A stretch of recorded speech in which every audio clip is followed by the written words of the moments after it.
জন বসে আছে। তখন আমি নিলয়কে বললাম, কতজনকে ইনভাইট করছিস? নিলয় বলল, বেশি না, আমার এবং জান্নাতের আত্মীয় স্বজন।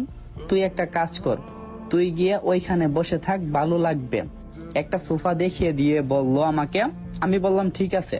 নিলয়ের কথা মতো আমি গিয়ে সোফায় বসলাম। সোফায় বসে বসে ফোন টিপছিলাম। এমন থেকে পিছন থেকে একটা মেহেলিক কণ্ঠ বলে উঠল, আরে আপনি এখানে? কণ্ঠটা আমার কেমন যেন চেনা চেনা লাগছে, মনে হচ্ছে আগে কখনো শুনেছি। কিন্তু এটা কার কণ্ঠ? আমি জানার জন্য পিছনে তাকিয়ে দেখলাম। পিছনে থাকানো মাত্রই আমি অবাক হয়ে গেলাম, কারণ আমার পিছনে নীলা দাঁড়িয়ে আছে। আমাকে ওর দিকে তাকানো দেখে মিষ্টি একটা হাসি দিয়ে বলল, আপনি এখানে কি করছেন? আমি বললাম, এটা আমার বন্ধুর বাসা, আপনি এখানে কেন? নীলা বলল, আসলে এটা আমার কাজিনের শ্বশুর বাড়ি, আজকে ওর বিবাহ বার্ষিকী, তাই এখানে এসেছি। আমি বললাম, আপনার কাজিন কে? নীলা বলল, নিলয়ের বউ জান্নাতকে চিনেন? আমি বললাম, চিনি। তখন নীলা আমার পাশে বসতে বসতে বলল, আমি ভাবতে পারিনি আপনার সাথে আবার দেখা হবে। আমি বললাম, কেন? আমার সাথে দেখা হয়ে ভালো লাগছে না? ভালো না লাগলে অন্য কারোর সাথে গিয়ে কথা বলেন। নীলা বলল, আরে আপনি রেগে যাচ্ছেন কেন? আমি কি সেটা বলছি? আপনার ব্যবহার দেখে বুঝছি আপনি অনেকটাই ঝগড়াটে।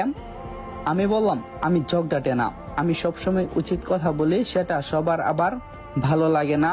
তখন নিলয় আমার কাছে এসে বলল, তুই এখনো এখানে বসে আছিস? আমি বললাম, তাছাড়া আমি কি করব?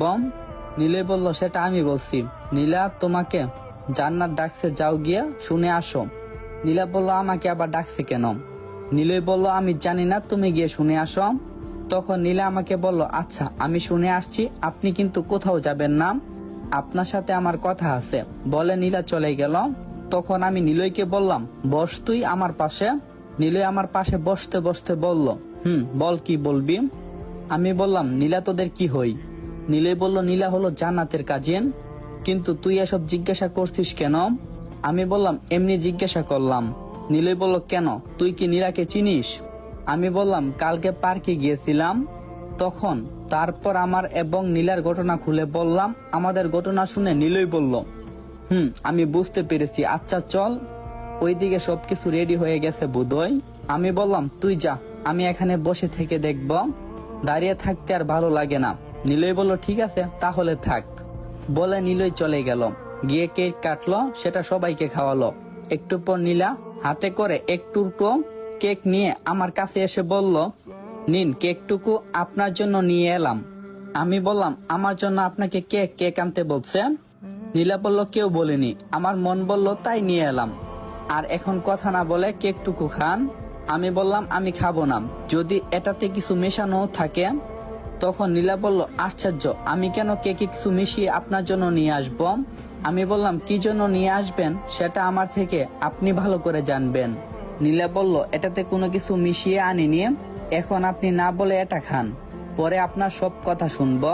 দেখলাম নীলা এত জোরাজুরি করছে, তাহলে তো না খেলে অনেক সমস্যা হতে পারে। কেকটা খাতে নিলাম। তখন নীলা আবার বলল, আচ্ছা এখন কি আমরা বন্ধু হতে পারি? আমি বললাম, বন্ধু হয়ে কি করবেন? বর্তমান যুগে বন্ধু না হওয়াটাই ভালো। নীলা বলল, আপনি কিন্তু কথা দিয়েছিলেন, আশা করি আপনার কথাটুকু আপনি রাখবেন। আমি বললাম, কি বলছিলাম একটু বলবেন? নীলা বলল, কেন, কালকে না বললেন পরে যদি আবার আমাদের দেখা হই তখন আপনি আমার সাথে বন্ধুত্ব করবেন, এখন তাহলে করছেন না কেন? আমি ভাবতে লাগলাম যে বন্ধুত্ব করব কিনা। একটুখানি ভাবলাম, ভাবার পর ওকে বললাম, বন্ধু করলে তো কোনো কিছুই সমস্যা হবে না। আমি বললাম, ঠিক আছে, আমরা বন্ধু হতে পারি, সমস্যা নাই। নীলা বলল, তাহলে তুমি করে বলতে হবে। আমি বললাম, ঠিক আছে। নীলা বলল, আচ্ছা তোমার ফোন নাম্বারটা দাও। আমি বললাম, সেটা পারবো না। নীলা বলল, ঠিক আছে, তুমি না দিলে আমি নিলয় ভাইয়ের কাছ থেকে নিয়ে নেব। আমি বললাম, ঠিক আছে, নিয়ে নাও। তখনই আমার সামনে একটা মেয়ে এসে দাঁড়ালো। মেয়েটি বোরকা পরে থাকার কারণে চিনতে পারলাম না। আমরা মেয়েটির দিকে না তাকিয়ে দুইজনে গল্প করছিলাম। তখন মেয়েটি রাগী কণ্ঠে বলে উঠল, কি হচ্ছে এখানে? তুমি এই মেয়েটির সাথে কথা বলছো কেন? মেয়েটির কণ্ঠ আমার খুব চেনা চেনা লাগছে, অনেকবার এই কণ্ঠটা শুনছি। তখন ভাবতে লাগলাম, এটা কার কণ্ঠ? কিছুক্ষণ ভাবার পর মনে পড়ল, আরে এটা তো মায়ার কণ্ঠ, তার মানে এটা কি মায়া? কিন্তু সে এখানে কি করছে সেটা আমাকে জানতে হবে। ও যেহেতু এখানে এসেছে, তাহলে একটু অপমান করি। আমি কিছু বলছি না দেখে মায়া আবার বলে উঠলো, কি হলো, কিছু বলছি? মেয়েটি তোমার কি হয়? মেয়েটির সাথে কথা বলছো কেন? এটা মায়া কিনা নিশ্চিত হওয়ার জন্য আমি বললাম, আমার যা খুশি আমি সেটাই করব।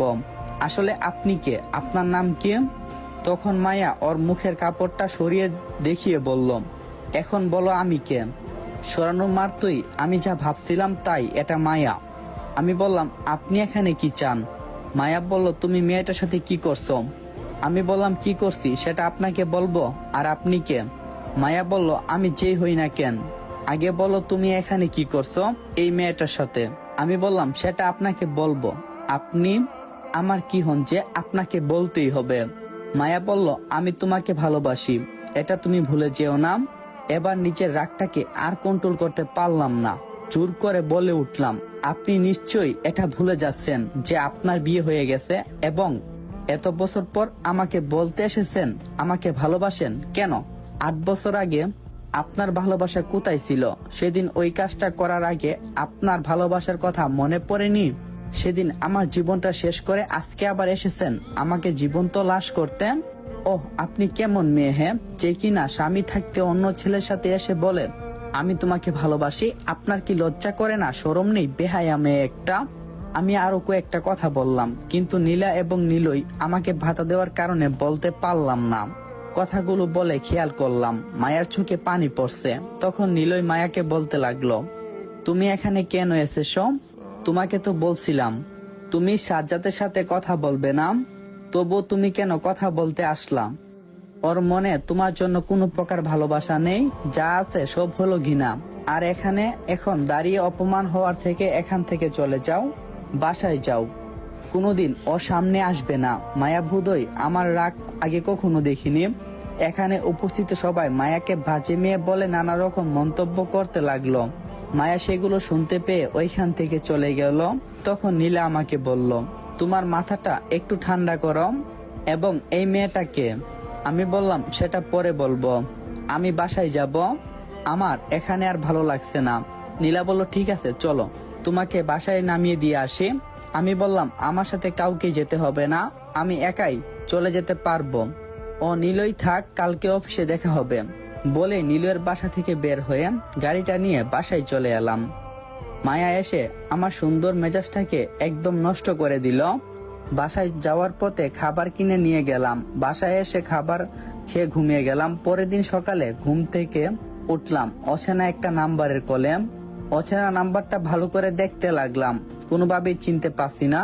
কলটা রিসিভ করলাম না, অনেকবার রিং হলো ওই নাম্বার থেকে, কিন্তু আমি কলটা রিসিভ করলাম না। ঘুম ভেঙে যাওয়ার পর বিছানা থেকে নেমে ফ্রেশ হয়ে রেডি হলাম, তারপর অফিসের দিকে যাওয়ার জন্য রওনা দিলাম। যাওয়ার পথে রেস্টুরেন্ট থেকে নাস্তা করে নিলাম। অফিসে এসে নিজের কেবিনে ব্যাগটা রেখে চেয়ারে বসতে যাব, তখন